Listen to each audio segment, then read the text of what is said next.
Hello everyone, Whitebox here with a special episode of Spirit Island. So I wanted to thank everyone for watching my channel. I just hit 200 subscribers and I wanted to celebrate that 200 subscriber mark with a tier list. I know some people have been requesting an updated tier list from the one I did about 2.5 years ago, so I'm going to go ahead and do it now. I've got enough games with Nature Incarnate that I feel comfortable with all the aspects and spirits that came out with that. At least attempt to go ahead and rank these spirits. And it's possible that a year from now I will have very different rankings. But I'm going to go ahead and do it. I want to go ahead and do an explanation for my tiers as well as we go into this. So first of all, this is all my opinion. I have a lot of games with Spirit Island, but I'm no means an expert. Maybe I'm an expert, I don't know. But there are a lot of people who are better at this game than me, so feel free to go to their opinions if you want instead. For me, I play mostly true solo or two-handed solo games, also games with friends with various degrees of skill, usually between difficulty 7 and 11. So I know people go beyond difficulty 11 a lot, but that's kind of the upper limit for me. So difficulty 7 to 11 against single adversaries. So that's where I'm coming from when I approach this. Also for me, S tier is special tier. It's spirits that are not only really good, but also break the game in some fundamental way. So they change it not only for themselves, but also for other spirits in the game. A tier spirits, just very good spirits in general. So spirits that can handle themselves in a variety of situations against all or most adversaries without any difficulty. B tier spirits might need a little bit of help from their teammates and might struggle against a couple of adversaries more than others, but generally still very strong. C tier spirits are going to be spirits that need a lot of help. They might be able to do a lot of things. They might be a little bit more situational, so they're by no means weak in the sense that they can't handle themselves. They just might need a little bit of help to get there. D tier spirits are spirits that do struggle a lot into a variety of adversaries and situations, and they're going to need a lot of help to shine. And then finally is my F tier, which hopefully we won't have many spirits in there, but they're spirits that just struggle into higher level adversaries, need a lot of help. Maybe in some situations they can shine, but otherwise I think they're just generally weaker than other spirits. Again, it doesn't mean that you can't play them. They can still be good in certain situations, and especially at lower difficulties, all spirits are fine. But once you get into higher difficulties, they're going to struggle a little bit. So, yeah, I think that's it. So let me go ahead and get started. So first up, we have River, Surges, and Sunlight. Now, I'm not going to rank aspects individually because that'll get super cluttered, but I will talk about aspects as I go through each of these spirits. River has a couple of them. I think Base River is a solid B tier spirit. They're very good. They have a couple bad matchups. Really, specifically, England is a very bad matchup for Base River. But they can handle themselves pretty well in most other scenarios. They've got great support with Boon of Vigor that they can give out. So just a really solid spirit that can you can slot it into any team and they're going to do well. As far as their aspects go, I just recently played Haven for the first time, and I think it's pretty good. Definitely changes River up quite a bit, so you don't get into that just reclaim loop all bottom track, hitting the highest level of your innate every single turn. It's different, but it is fun. I think it's still good. I would probably say Haven is still around B tier. Travel, most people consider to just be a better version of Base River, and I would tend to agree. I don't know if it's A tier. It might be, but it's not that much stronger than Base River, so it's at least comparable. And then Sunshine is not very good. Having a 3-card starting hand is pretty bad. So if I was ranking aspects individually, Sunshine would be D or F tier. It's not very good, unfortunately. Overall, though, I do think River is a solid B tier spirit. You're never going to go wrong picking River into a team unless you're going against England 6, and then they might need a lot of help. Next is Lightning. Lightning also has a lot of aspects. Also, just like River, I think is a solid B tier spirit.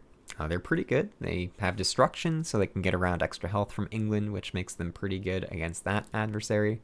I think the aspects as well do a pretty good job of breaking Lightning out of its reclaim loop, which can be a little autopilot if you're just playing base Lightning. Pandemonium kind of does the same thing, but Immense and Sparking, I think, do a pretty good job of mixing it up. Even Wind. Wind gives really good support, so I think it's a solid aspect as well. I think all of Lightning's aspects are around the same, around B tier. Immense can be ridiculous with certain teammates and into certain adversaries, so Immense might be A. I'm not sure how much I like Immense because I don't really like the way that it changes Lightning, but it is very strong. Overall, though, I think Lightning is another solid B tier spirit. They can handle their own board pretty well against most adversaries. Against adversaries that put out a lot of explorers, they can struggle a bit. So that's really what's going to put them down to B tier instead of A. And of course, the support that they offer, giving people fast powers, is fantastic. So just like with River, you're never really going to go wrong getting Lightning into a team. I think they're pretty good. Next up is Shadows. Poor Shadows. They're going to be my first F tier spirit. Now, Shadows Flicker Like Flame was the first spirit that I ever played. I really like Shadows. They've got a lot of aspects that all replace the special rule, which is just not very good because it's overly expensive. Shadows has weak growth options and very bad tracks, so having a special rule where you have to pay energy in order to even use it is just not good. So that's why all of the aspects have changed that. All of the aspects are better than base Shadows. Base Shadows can work into lower level adversaries just fine, because when Explorer Control is able to stop builds and ravages, then Shadows can shine. But against higher level adversaries where that Explorer Control doesn't do quite as much, Shadows is going to struggle quite a bit. So that's why they're in F tier for me. But as far as the aspects goes, Reach is just what base Shadows should have been. So if you're ever starting out a new player with this game and they really like the way Shadows looks, like I did when I first picked this game up, and they want to play it, just give them the Reach aspect. It's just better than base Shadows and does the same thing. Amorphous is okay. It's a little bit better, but not amazing. Madness can be cool against France or Sweden especially, because getting extra strife out is good. I'd say Madness is a little bit better, maybe D tier, maybe C, it's better. And then you get to Foreboding and Darkfire, which are both significantly better than base Shadows. Foreboding for me would probably be C tier, and Darkfire might even be B. Like the amount of stuff that Shadows gets from Darkfire is actually nuts. They get an extra element, an extra starting card, an extra ability. The President's Movement just lets them hit stuff easier without having to target Dahan lands. Darkfire, it is a big patch for Shadows. If you're a little bit more experienced with the game and you want to play Shadows Flicker Like Flame, just play Foreboding or Darkfire, because they actually bring the spirit up to a lot more viability at higher level difficulties. I would say they would be kind of on the border between B and C tier for me. But base Shadows going to be down here in F tier. Same goes for Vital Strength of the Earth. They're going in F tier. Base Vital Strength of the Earth is going to struggle a lot into higher level adversaries because they're so slow and don't really have a win condition. Their tracks are okay, at least top track is. You get a lot of energy, but it takes so long to get there, even placing one presence per turn, that they just really stall the game out, and yeah, it's just not fun, I think, in my opinion. They're fine for new players in lower level games. Just getting 3 defense with Sacred Sites is fine. It shows how defense works. But I think once you get into higher level difficulties, base Earth is not a very good spirit. Now the aspects do fix things slightly. Resilience is just kind of like base Earth, although in certain scenarios, like against Sweden and both Habsburgs, resilience can actually be pretty good. Overall, though, I think it's just like base Earth, but a little bit different. You just lose Dahan instead. But the other aspects for Earth do fix things, kind of like a lot of Shadows aspects. So I think that Might Earth is very fun. I do like Might Earth a lot. And Might Earth for me would probably be around C tier. It still has issues, but it at least has the ability to hit its innate power and give that out. And when you can do that, it is pretty good support. And then the new one is Nourishing Earth, which kind of leads into the vitality part of Earth's name. And Nourishing, I think around Might in power level. I would say it's probably around C tier. It's pretty good. I don't know that either of them fixes enough fundamental problems with Earth to take it up into B or A tier, but they are good aspects. So again, if you're a little more experienced with the game and you like Vital Strength of the Earth and you want to play it into higher difficulty adversaries, definitely play Might or Nourishing. They're both pretty good aspects. Next, we get over to Thunderspeaker. So Thunderspeaker, I think in the base game, without events, without any of that, tokens was one of the stronger spirits. And especially since they have the destroy effect, which was pretty good against Angling with the right innate power. I think with events, especially the fact that events can destroy Dahan, I think that Thunderspeaker is a little weaker now that all these expansions have come out. So Thunderspeaker, I think, I'm kind of between B and C tier. I think there's still a B tier spirit. I think Thunderspeaker's not bad. The aspects are a little weird for Thunderspeaker. I think both of them make this spirit weaker, which is kind of a first for these, aside from Sunshine.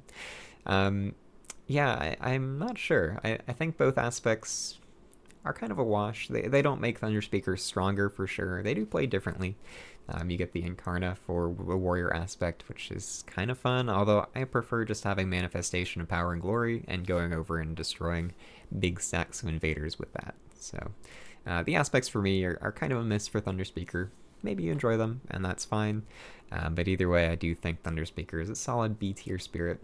They can handle themselves well. The offensive power you get and the control in moving the Dahan around is really good.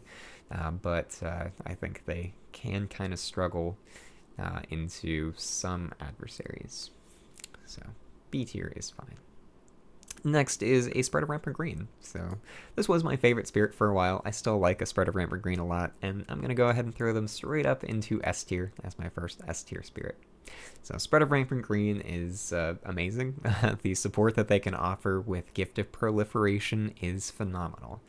The ability to let a spirit kind of outgrow its normal growth pattern just by adding extra presence to the board enables a lot of strategies that you wouldn't get otherwise. So one of the best support spirits in the game, probably the best support power in the game, and that's why they go into S spirit.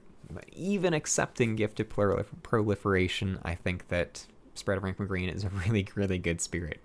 They can stall the game out really well, but while they're stalling, they can also do other things and start growing themselves and lean into major powers. So they're good against all adversaries. I've got a lot of level 6 wins with Spread of Rampant Green. I think they're super strong, even in true solo. So yeah, they're going straight up into S tier. As far as the aspects goes, I think that the Tangles aspect is really fun. Probably a little bit weaker.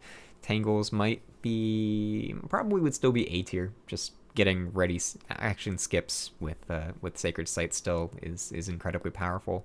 So even losing Gift of Proliferation, I don't think that knocks Tangles down below A tier, but they would still be an A tier spirit for me in that case. And then Nourishing, or not Nourishing, the other one, oh wow, I can't remember the name. The other one that just gives you extra presence out, I think it's fine. It's just like normal. Spread of Rampant Green, better into some adversaries, worse into others, but it's still S tier easily. So yeah, very, very good spirit. Next up is Bringer of Dreams and Nightmares. So Bringer, I think, is going to be my first C tier spirit. I really like Bringer of Dreams and Nightmares. I think they kind of get a bad rap. But the fact that you can't destroy anything does mean that their board is going to get a little out of control, and they may need support. Now, they do a great job of pushing fear conditions, fear cards, so you can get towards a win condition a little bit easier. So I don't think it's bad to have Bringer of Dreams and Nightmares into your team. It's just that you are going to need to help them out on their board, most likely, to some extent. So I think they're solid C tier just because the amount of fear that they bring is incredible, and they can really push that fear victory better than really any spirit in the game. But they are going to need some help, so that's why it's in C tier. The aspects for Bringer, I think both make them better. So I think both aspects would be around B tier for me. I think that Violence leans into, of course, the Nightmares part of Bringer of Dreams and Nightmares. And the amount of fear that you get from the Violence aspect is so absurd that I think even with the fact that you're still letting your board get out of control, I think I would move them up to B tier for that. And then you do lose a little bit of support, though. You don't get the ability to give that extra element out, and that extra element is actually very helpful. But either way, I think just the amount of fear that you generate is insane, so they would probably be up in B tier.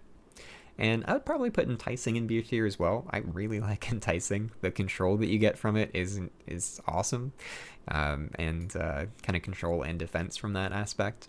So I think they're a little bit better as well. So base Bringer of Dreams and Nightmares, very good. I think both aspects bring it up just a little bit. So either way, I don't think Bringer is a bad addition to any team. Next up is Ocean's Hungry Grasp. So Ocean, for me, also has some weaknesses. I think I would put them in C tier as well.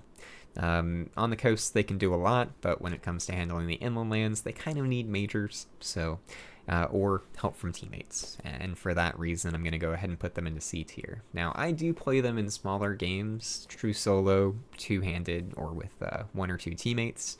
And those are the kind of situations where Ocean thrives, because they're going to get a lot of energy to support major powers. When it comes to higher player counts, like 4, 5, and 6, I think Ocean is going to struggle, because they're not going to get as much energy. But you can kind of go top track instead to get around that and just have lower card plays. Either way, I don't think Ocean is bad. I think they're just situationally, they can struggle, especially I would say against Sweden, Habsburg Livestock Colony. Scotland at level 6 really messes them up, actually. So yeah, depending on the aspect, they can have some issues handling their own board, and they're going to need a little bit of help. Deep's Ocean's Hungry Grasp, I think, is similar. I'm not sure that Deep's is any more powerful than Base Ocean. It might be a little bit stronger. Maybe put it into B, just because you're taking lands out of the board so the invaders can't do anything there anymore, and giving yourself more coastal tiles to deal with. So Deep's might be up in B tier.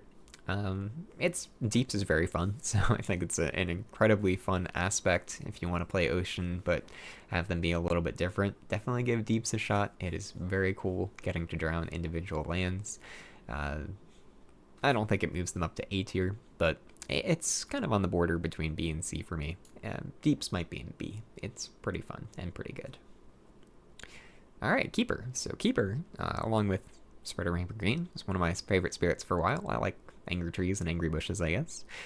Keeper is going to go up in A tier for me. I know that Keeper can struggle into a couple matchups. Both Habsburgs can be an issue. And Sweden, even if you get bad luck, can be tough for Keeper. But they're just so strong. You can go all majors. You can go all bottom track and just go minors and spam those out and just destroy everything with your innate powers. Keeper's control with wilds is phenomenal. Their tracks are amazing. I think Keeper has second best tracks in the game after Stone, who I'll get to in a little bit. Yeah, Keeper's just really, really good. Hostility, Spreading Hostility, is a little bit weaker. I do like it. I think that you can deal with blighted lands a little bit easier with Spreading Hostility, so they might be worth trying against some of the aspects or adversaries that have a little bit more blight on the board. But yeah, it's still a little weaker for sure. Losing a lot of energy and losing the ability to place 2 presents per turn is a big hit. So I think Spreading Hostility would definitely be down in B tier, maybe even C, because it is a lot more situational. But Basekeeper, definitely up in A tier for me. Alright, Sharp Fangs Behind the Leaves. So Sharp Fangs is an amazing spirit. I think they're really well designed. And honestly, I think I might have put them in B tier last time. I didn't even look at my old tier list before I made this one because I wanted to go in a little unbiased. And I think I want to put them in A. I don't know. I'll have to see who my other A tier spirits end up being. But I think Sharp Fangs is really good. They can go majors, they can go a minor build, going all bottom track. They're just incredibly flexible. The only downside is the ability to really deal with blighted lands, but they have tools to deal with that, so it's not like they're completely out of luck. But I don't know. I think they might struggle a little bit more than Keeper dealing with those blighted lands. So yeah, I don't know. Maybe I'll change this later, but I am going to go ahead and put Sharp Fangs into B tier rather than A tier. It's a great spirit, super well designed. If you want a spirit that uses beasts, definitely give Sharp Fangs a try. The aspects for Sharp Fangs I think are okay. So Unconstrained just makes them a little easier to play, a little easier to deal with Blighted Lands. I don't know that it would change their placement here too much. It'd probably still B tier. And then Encircling does give an interesting puzzle. I think Encircling about the same power level. I don't think I would bump it up higher than base Fangs, but it does things a little bit differently, and it's a fun challenge. So Sharp Fangs, very cool spirit, very well designed, very well balanced as well. And I'll say one thing about the balance in Spirit Island, given how asymmetrical everything is. I think I said this before, but the balance in Spirit Island is actually kind of amazing that they get everything to work. Obviously, there are differences in power level between spirits, which is why we can do things like make tier lists. But overall, every spirit's viable into certain situations, and I'll say with maybe a little caveat that no spirit completely dominates the game to the point where it becomes trivial. There are a couple that may change that, but overall, balance is really good in this game, and I think Fangs is really a good baseline for balance. Like, if you can get a spirit like Fangs, where it's great into a lot of situations, but does struggle into some others, that's kind of what you want to shoot for in a game like this. So Fangs is kind of like the ideal spirit for me for Spirit Island. Next we get into Wildfire, and I think Wildfire is going to be my first D tier spirit. I like Wildfire, I think they're cool, but they are risky, very much a high-risk playstyle, just adding a lot of blight onto the board. And their offense doesn't always work into some adversaries. Specifically, England is an awful matchup for Wildfire. You'll find that England is kind of more polarizing than the other aspects when it comes to spirits fighting against them. But yeah, Wildfire's fun. It just has a lot of weaknesses. Dealing with towns and cities with more extra health is a problem. When it comes to kind of the puzzle of having blight in your lands, I think it's a risky play style that does struggle into some adversaries. Others it's really good against. It's really good against Habsburg Livestock Colony, I think. I think France, it's a pretty good matchup as well. So it's not all bad. You can definitely do good things with Wildfire, but they struggle. They're going to push that Blight card, which not all spirits will appreciate. So yeah, I'm going to go ahead and throw them into D tier. Transforming Wildfire, I think, is a very cool aspect. It does a lot of unique things. Getting extra support for other spirits is always great. And getting extra Badlands onto the board can be really good for a lot of spirits. I played a game with Transforming Wildfire and Relentless Gaze of the Sun that was really, really fun. Those spirits complementing each other well, and I think other spirits will complement Transforming well as well. So I would probably put Transforming up in B tier even. I think it's a pretty big jump in power over base Wildfire. Base Wildfire doesn't have terrible support because it can give energy and extra damage to spirits, but the extra support that you get from Transforming, I think, is really, really good, and it's enough, even with the other weaknesses of Wildfire, to bump them up to B tier. Base Wildfire, though, I'm going to stick them into D. Next we get Serpent, so Slumbering Serpent Beneath the Island. I'm going to put them in A tier. You know, when you play Serpent, you do tend to stall a little bit on your own board, but that's okay, because you're also stalling while handing out amazing support to your allies, and while growing yourself into eventually a monster by turn 7 or 8, when you can just kind of clear your whole board. So even the fact that they stall for a little bit is okay. In true solo, they're just busted. It's one of the strongest true solo spirits in the game, I think, because you can absorb your own essence, and that's going to do a lot of funny things. So Serpent does have some weaknesses. The fact that they are stalling means that adversaries that push out more damage than Serpent can defend are problematic. So you get that with Habsburg Livestock Colony, with Sweden, I think also probably with Habsburg Mining Expedition. So that can be an issue. Russia too. So those are problematic. I think they do need some support in some cases. So maybe that's enough to knock them down to B tier. I'm iffy about that. They offer a lot of support to other spirits. Maybe they do have enough weak matchups that B tier is kind of the appropriate place for Serpent. Yeah, they do enable some very funky strategies that completely break the game, but those are really situational, so I'm not going to take those into account. So yeah, I'm gonna change my mind here. It's because they do have some weaknesses into certain adversaries, and do need some support and able to get to their like monstrous, destroy the whole island set. I think I will bump them down to B tier. Again, very fun spirit if you want to give other people support. I think they're excellent. The locus aspect for Serpent is really cool, and maybe even a little bit stronger than base Serpent, so that would probably go up into A tier, even without Elemental Aegis. Just the fact that you can like let people repeat powers on your locus is very, very cool. Yeah, I don't know. It's neat. It enables a lot of shenanigans. So there's a lot of fun stuff you can do with that locus aspect. I think I'm still comfortable putting Serpent into B tier though. It's a good spirit. B does not mean bad. B means good. Just might need a little bit of help in some cases. Then we get Volcano. So Volcano is fun. One of my favorites from that expansion, Jagged Earth. But I'm gonna put them in the C tier. They're a little bit limited. The offense that they offer is great. They can destroy a lot of things. I think they have decent control as well. Kind of like Ocean, though, they can be a little bit constrained in dealing with certain lands that might be too far away. It depends a lot on the board as well that they get. Some boards are better than others for all spirits, really. But I think it makes a bigger difference for Volcano than most others. So that's why I'm going to go ahead and throw them into C tier. Overall, they're very good. Again, like I was saying about B, C does not mean bad. C is good, just might need a lot of support in certain situations. So Volcano falls firmly into that situation for me. If they get a lot of support, they can do a big eruption and destroy the entire island and win the game for you, so that's fantastic.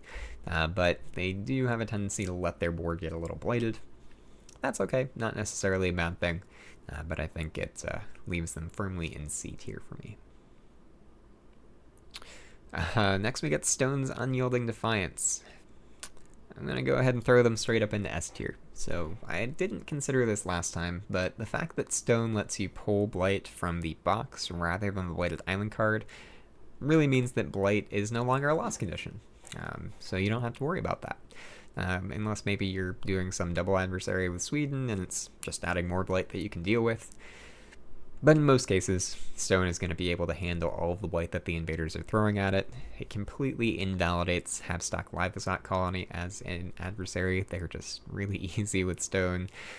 Stone's really easy against really every adversary. I think Stone is good against. And the fact that blight is no longer an issue for the team means that I'm going to go ahead and put them into S tier. They changed the game so much because of that. You can let the board get blighted, which makes it easier against certain adversaries. It does make it harder for certain people, like maybe Keeper and Sharp Fangs and Serpent. But I don't think it's enough of a detriment that it's going to knock them down. Like they have Stone also has the best tracks in the game, so top track you can just sling majors, get minors. You can do whatever you want with Stone, and they're going to be really good. I don't think they're so good that they trivialize high-level adversaries, except maybe Habsburg Livestock Colony, but they're really, really powerful, so I'm going to throw them up in S tier. Next up is Grinning Trickster. I really think that Grinning Trickster is an A tier spirit. I think their only weakness is events that ignore Strife.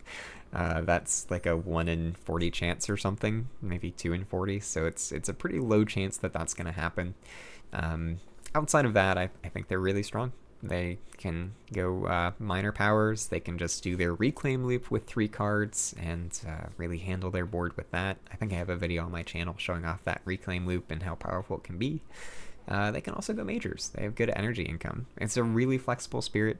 It's the first spirit in the game that uses Strife to a significant degree, and I think it uses it in a strong way. Against adversaries that are weak to Strife, like France and Sweden, it just destroys them, not even close. But even against other adversaries, I think Trickster is very, very strong. So I'm going to go ahead and put them into A tier. There is some element of randomness with let's see what happens, but I don't think it's bad. I don't think it's a detriment for this spirit. I think it's pretty well designed. It's just a really good overall. Many Minds move as 1. I'm going to go ahead and put them up in the A tier. The defense and fear that you get from Many Minds move as 1 is absurd. They're really, really good. You also get action skips. So if you can't defend enough, you just skip the invader actions and get extra fear for that. So yeah, action skips are probably the best ability that you can have in Spirit Island, especially when you get into higher level adversaries. And the fact that you get them in a starting card with Many Minds is amazing. So yeah, they don't really have any weaknesses. I think they're good into all adversaries. I think they're just an incredibly strong spirit. You can go major powers with Many Minds. I usually go minor power builds. I think you do have to change your growth patterns a little bit in order to afford majors, but that's okay. They can do it, and it works just fine. And of course, it's a beast spirit, so getting those beast major powers can be really game winning, because those tend to be very strong. Also, just working with events. You know, if you've got a million beasts out on the board, then getting 1 fear per beast for one of those events really pushes your fear and your win condition a lot. So Many Minds, very, very strong spirit. Next up, we get Shifting Memory. I like Shifting Memory. This is my wife's favorite spirit, so she plays it quite a bit. I'm kind of between C and D tier. I think I'm going to put them in C tier. I think they can do a lot. Going turn 1 majors and being able to threshold them very early on is strong. Even if you don't get cast down into the briny deep and play that thresholded on turn 2 or 3, they can still do a lot. So yeah, I like this. It is luck reliant, which is why I'm putting them in C tier and not B tier, because if you get bad major draws that aren't going to really push your game towards a win, then it can be a struggle sometimes. But I think it's a really good spirit. It gives unique support to other spirits in the game by being able to give elements out pretty easily. So yeah, it's a decent spirit that does rely a little bit on luck, and that's what bumps them down into C tier. Now the aspects for this spirit are pretty cool. So Intensify tends to focus on more a minor build, although you still end up getting majors just because this is a major power spirit. And I think it's maybe a little bit stronger, at least in true solo, when you can or in two-handed, where you can really focus on the right support that you get. So Intensify, it's good. It's maybe a little bit better than base memory. Could be up in B tier. I'm not sure. I would probably still put it in C. And then Mentor, unfortunately, I have not had a chance to play. It's one of the few aspects that I have not touched yet. It seems very cool. You can do a lot of shenanigans with Mentor, giving powers to people. I would say just based on a reading of it, it would probably be a little bit better than base Shifting Memory. Maybe B tier. It doesn't seem like it's going to be a lot better, but maybe once I play it, that'll change. It's a cool spirit. I like it, but it does have some significant weaknesses with the amount of luck reliance that it has, so that's going to put it into C tier. Next, we get Lure of the Deep Wilderness. I like Lure quite a bit. I think they're better than Ocean and Volcano, given their land constraints. You can get a lot of fear. You can stack up a big old stack of invaders and do a lot of damage to them. If you like tokens, Lure puts out more tokens than just about anybody, so they're a really fun token spirit. So yeah, I think they're good. I think Lure is good. One of the weaknesses I think with Lure that I find when I play them is I often find myself either too limited on card plays or energy or elements. Like one of those three tends to be kind of a constraint, which I think makes them an interesting puzzle to play because you don't just have everything every turn. You might have to underplay a little bit. You might have to wait a turn before you really get powerful. And it does make them a little bit different, so I think they're cool. B tier feels right for me for Lure.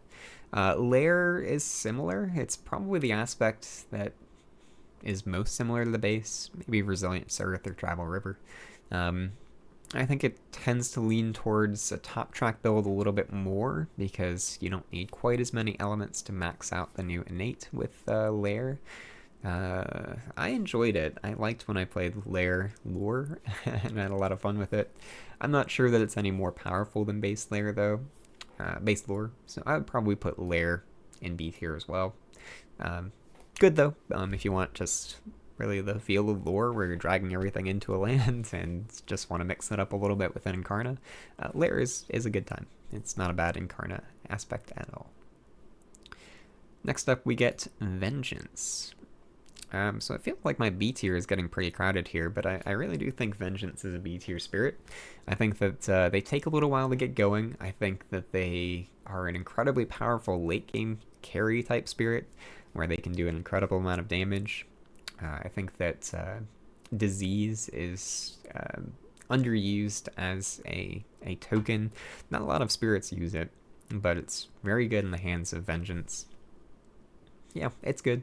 It does have some weaknesses. I think without support, you can find yourself a little bit starved for elements or a little bit starved for energy or card plays, similar to Lure. But because of the way your spirit works, you're going to be giving up more ravages, giving up more ground to the invaders until you can really fight back against them. So yeah, they're a solid B tier spirit for me. I think they're a little bit hard to play, but they can be very rewarding when you play them well.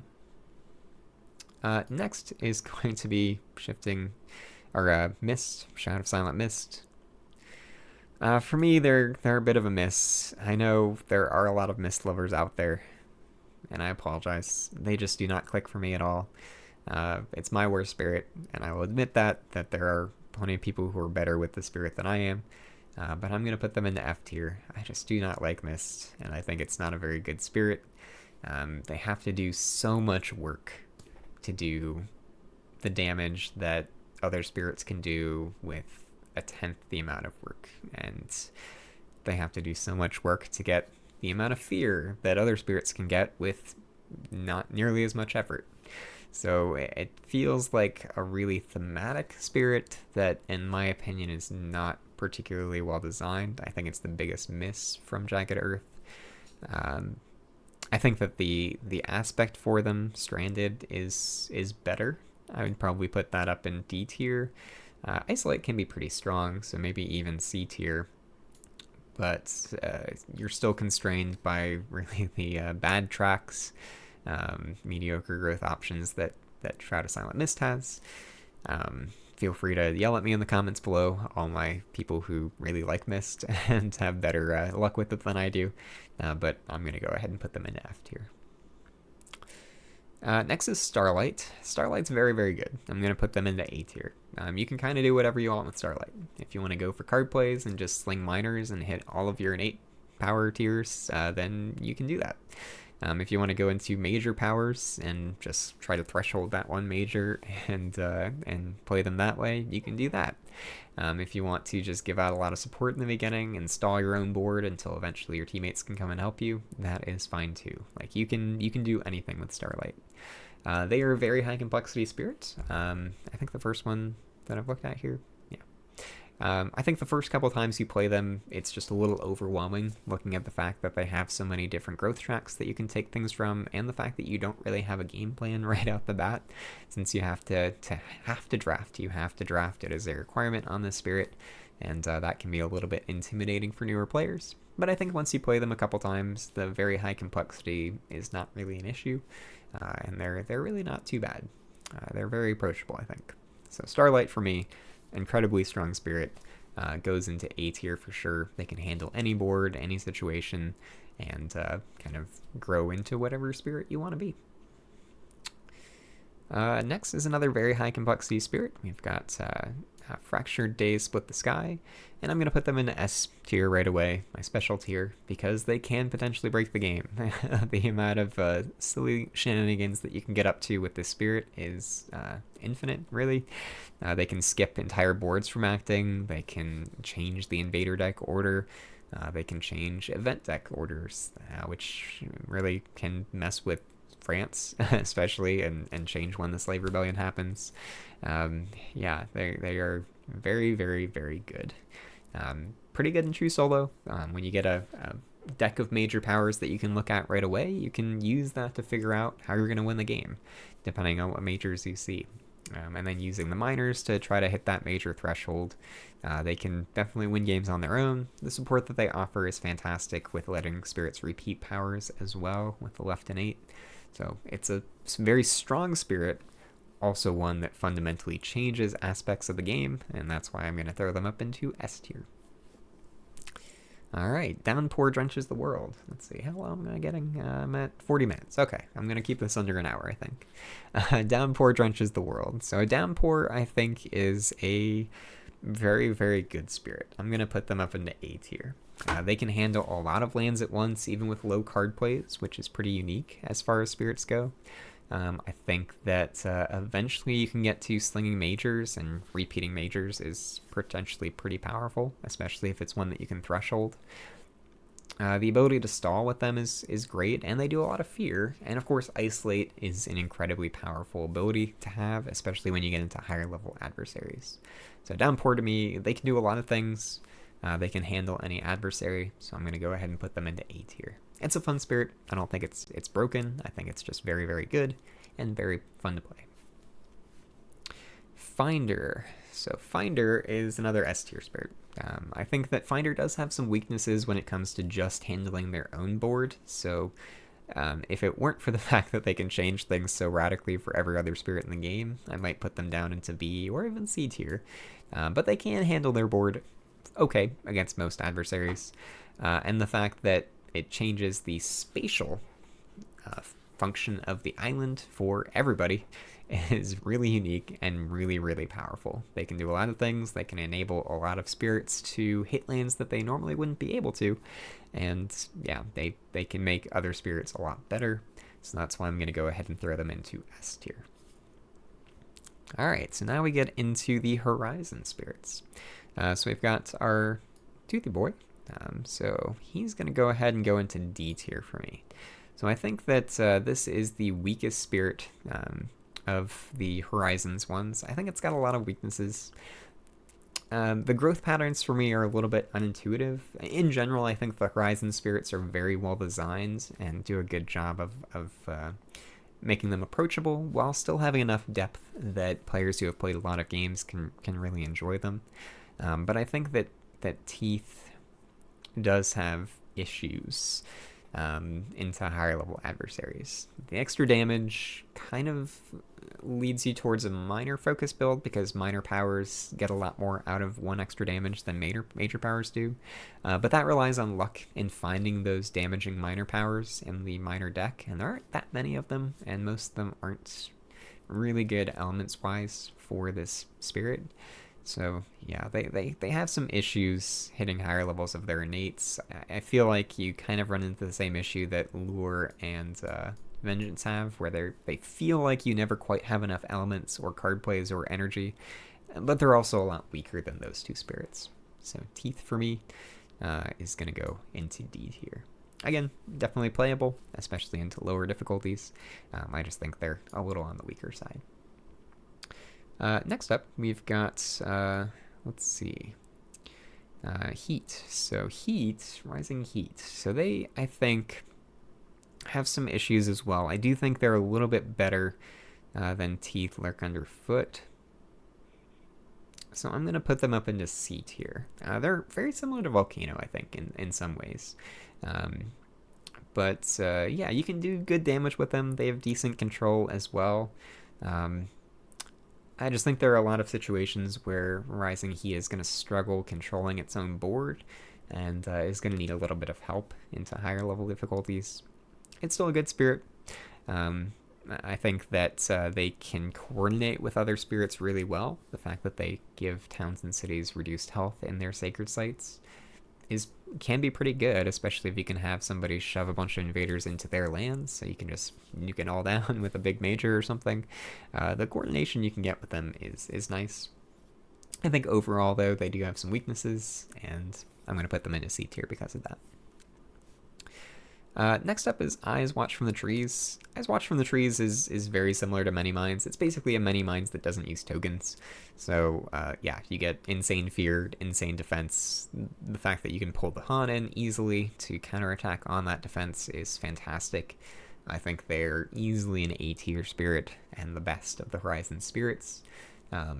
I don't think they're broken. You're never gonna like trivialize a game by having Eyes Watch from the Trees in your game, but it is very similar in power level, I think, to many mines. Maybe a bit worse because you don't get beast tokens, but overall very powerful, very good against all the adversaries, and yeah, you're gonna have a good time winning with them. Otter. So Mud is probably my favorite spirit from the Horizon spirits. I think the concept is just really cool. I think they have the most depth of all of these spirits from Horizons because their rule is just very unique, just making it so that builds build explorers rather than towns or cities. It's cool, and it makes it so that some invaders, some adversaries are a little bit easier, like England. Some are actually harder, like Russia. So they definitely struggle into some adversaries. So I'm going to put them into B tier because of that. But I think it's a very good spirit. It's got excellent tracks, excellent growth options. So even if your innates and your unique powers are not doing enough into the adversary that you're playing against, you can pretty easily transition into just a bunch of minors or majors and use those well. And they have good elements for thresholding majors, so I think they're a pretty good spirit for that. Next up, we get Sunbright Whirlwind, and Sunbright Whirlwind I think is similar in power level to Mud, so I'm going to go ahead and put them into B tier. Sunbright Whirlwind, I think, is very similar to River. It's kind of the Horizons version of River. I think it's a little bit better than Base River, but not better enough that I'm going to go ahead and put them into A tier. Base River has the ability to completely wipe a land, which Sunbright Whirlwind does not. But I think the level of control that you get from Sunbright Whirlwind is excellent. They do struggle into some adversaries. Again, England in particular is kind of the most polarizing one. Because of that, I'm not going to put them in A tier, but I think it's a really good control spirit. And if you're having a new player play the game and they want to try something with control, I think Sunbright Whirlwind is probably a better one to start with than River even, because you can kind of do a mix of top and bottom track, and you're still going to have a good time no matter how you play them. Also, they have pretty good energy income, so they can pretty easily transition into majors. That, in some situations, can make them better than River. I don't think I'm still good putting them in B tier. So now we get into Nature Incarnate. So Nature Incarnate is the most recent expansion, so let's talk about these 8 spirits. So first up, we've got Ember-Eyed Behemoth. Behemoth is really fun. I like them quite a bit. I'm kind of between B and A tier. I think that they're very strong. I think I'm going to go B tier. I think they're pretty easy to play, very approachable. Even for new players, I think they can get away with playing Ember-Eyed Behemoth no problem. I think that if the lands that you're having to deal with are a little bit spread out, that can be an issue for them because your Incarna can't necessarily get to them easily. And especially when there are a lot of lands that are a problem, not just 2 or 3. If you're dealing with, if you're having to deal with 4 or 5 lands in a turn, then that could potentially be an issue for Ember-Eyed Behemoth, and some adversaries push that out relatively easily. So I think it's a really good spirit, really well designed. You get that whole feel of a kaiju stomping around the island, destroying the invaders, which is great, but they do have some weaknesses, so I'm going to put them into B tier. Next, we get Hearth Vigil. Man, yeah, Nature Incarnate has really good spirits. I'm going to put Hearth Vigil in A tier. I think that they are incredibly strong. Dahan counterattack strategies are really good anyway, and Hearth Vigil just makes those even better. Giving Dahan extra health, having extra Dahan on the board from the start. You've got pretty good growth options, pretty good tracks. Your innate powers are fantastic. Yeah, they're an A tier spirit for me. I think this spirit is really strong. So I think if you like Dahan strategies, then definitely give Hearth Vigil a try. They're really, really good. Plus, they're a dog. Who doesn't like dogs? There aren't enough dogs in this game. Breath of Darkness Down Your Spine. I like this spirit a lot. I wasn't really expecting to, but I think that they have a lot of control, the fear that you can get is amazing from this spirit. So I think that, again, I'm between A and B. I don't know, man. I think that I'm going to put them into B tier. I think that they have trouble dealing with built-up lands, especially early in the game, so some adversaries will push out a lot of pieces early in the game, and that can be an issue for Breath of Darkness down your spine. They're much better when they can just pick off lone invaders one at a time. So against higher level adversaries that can get pieces on the board a little easier and keep them there, they are going to struggle, but I think it's still a very good spirit. Relentless Gaze of the Sun. So this one, I think conceptually is my favorite of the Nature Incarnate spirits, but I think I'm going to put them in C tier. So you might sense a theme for these some of these C tier spirits that are mostly offense focused. I think that they do have some capability of support. They can skip ravages and stuff like that. But I think they're a little bit limited. So while they are another repeat spirit, just like Downpour can affect a lot of the board at once with its repeats, whereas Relentless Gaze can really only affect one land, maybe 2 or 3, depending on which power they're using. So they're certainly not bad. I think they present an interesting puzzle. I think that there are a couple different ways you can go with them. You can go top track straight to the any element, and I think that's really good. So it's really a trick of when you want to get that second card play versus just running along the top track, which changes game to game, I think, depending on who your teammates are, who your adversary is, and what powers you're drafting. And that's really cool. I like that you can go in without a set game plan and just adjust based on the situation. I like this spirit quite a bit, but I think they do have weaknesses. They have a tendency to blight out. If they're not getting support with extra card plays or extra elements, then they are going to add some blight early, potentially, until they can unlock the right innate, which lets them destroy their own presence rather than adding blight. With support, they're really good, but I do still think that they struggle dealing with multiple lands that are spread out a little bit too much. Still an excellent spirit, but I'm going to go ahead and put them into C tier because of those limitations. Let's see. Next up is Towering Roots of the Jungle. Towering Roots is very fun. I do think they have some weaknesses, especially into higher level, certain higher level adversaries that put out too much damage that they can't really deal with because they have to, especially if there's more starting blight on the board where they can't add those vitality tokens right away. I'm kind of between B and C here. I like this spirit quite a bit. I think that they have great tracks and the ability to go into majors and be really flexible with that. I'm between B and C for this spirit. I think I'm going to put them in B tier. I think they're a little bit better than Relentless Gaze and kind of on the same level as these 3 spirits. So they can handle the board pretty well. The fact that they can really stop a land from blighting no matter how much damage is being done can be good against certain invaders, certain adversaries. So that's really good. Yeah, they can, just having the Sanctuary there where invaders and Dahan and beasts are not getting destroyed is really good as well. Really flexible, can be good against Russia, and in other situations it can be pretty nice. So yeah, I like them. I think they're a super flexible spirit. I think they do just struggle a little bit if there are a lot of pieces on the board, and particularly a lot of blight on the board before they can really get their vitality tokens out and spread around. So that's why I'm not going to put them up in A tier, but it's still a very good spirit. Then we got Dances Up Earthquakes.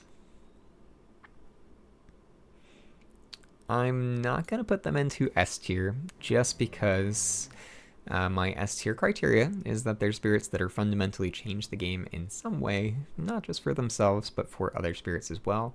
And I don't think Dances Up Earthquakes does that. I think that Dances Up Earthquakes may be the strongest spirit in the game when it comes to raw power. In my second game with Dances Up Earthquakes, I hit a full innate threshold on turn 5 without really knowing what I was doing. It's really not that challenging. And just completely wipe the board and wipe the invaders off. So I think that they are just phenomenally powerful, maybe the most powerful spirit in the game, but they don't really change the game for other spirits. So I'm not going to put this into S tier.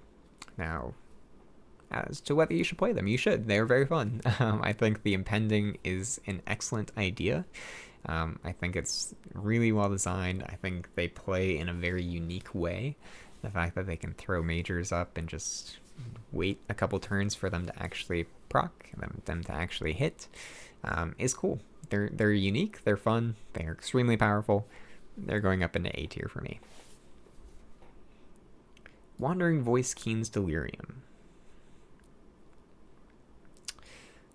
Man, this could kind of go in a couple different ways. I think that the control that you get from them is excellent.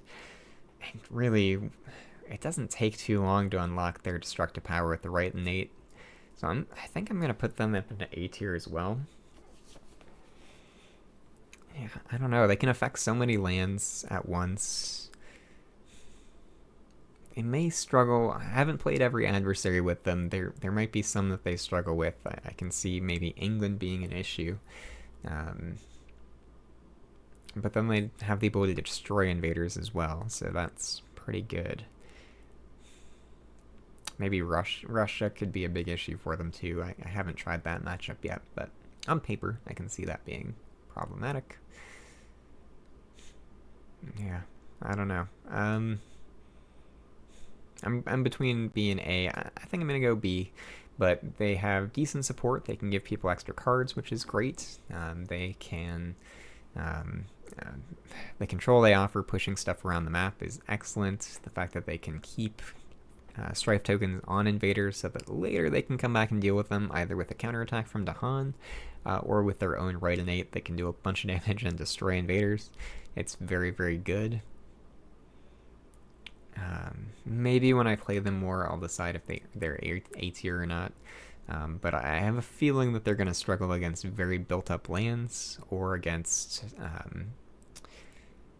potentially against Russia, just because maybe adding stuff, maybe France as well. Nah, they had strife. France shouldn't be an issue. But I can see Russia being a really tough matchup for this spirit. So I'm going to stick them into B tier with the caveat that in the future they might move up to A tier. Speaking of A tier, my last spirit here is Wounded Waters Bleeding, and they're going straight away into A tier. This was my favorite concept when they were first talking about the spirit concepts for Nature Incarnate.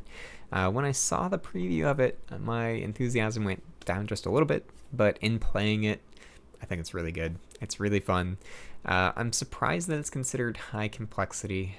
I guess just the fact that you get locked into particular growths after turn 3 and turn 5 is why it's considered high instead of moderate, but I don't think it's very difficult to play, especially because you're very constrained in the beginning, and really you're just going to be choosing probably growth 2 a couple turns in a row until you get that second card play. But the power level of the spirit, I think, is very high.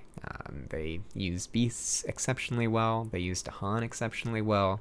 So depending on which track that you want to go into, they can play a lot differently.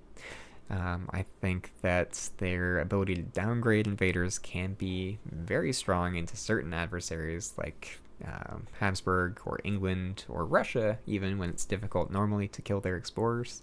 You can just downgrade them. That gets rid of them. So I think this spirit is very, very strong. The ability to pull Blight into a land as well is actually low-key probably their best ability, and it really helps out some other spirits that don't want that Blight in their lands. You can just have Wounded Waters Bleeding pull it into its lands and then deal with them later. So this spirit, I think, is excellent. One of the top 3 Nature Incarnate spirits. So there you have it. I think it's not quite a bell curve, but it's pretty balanced. I like seeing that I put most things in B tier. B tier should be a good balancing point, I think, so that helps out pretty well. And you can see even my C tier spirits I think are really good. I think the D tier spirits are playable. even the tier spirits are playable. But yeah, the fact that these are my C tier spirits, which I really enjoy most of them, and I think they're good into a lot of situations, means that this game is just incredibly well balanced. And I want to thank Eric and the rest of the team for making this game. It's my favorite. It's great to play alone. It's great to play with other people. I love having the social experience of playing this game and showing it off to friends and family. So thank you for Spirit Island. It's an amazing game. Thanks for watching this tier list as well. And I'll go ahead and cut it off here, so this is under an hour. Thank you for watching. Don't forget to like and comment and subscribe, and I will see you all next time.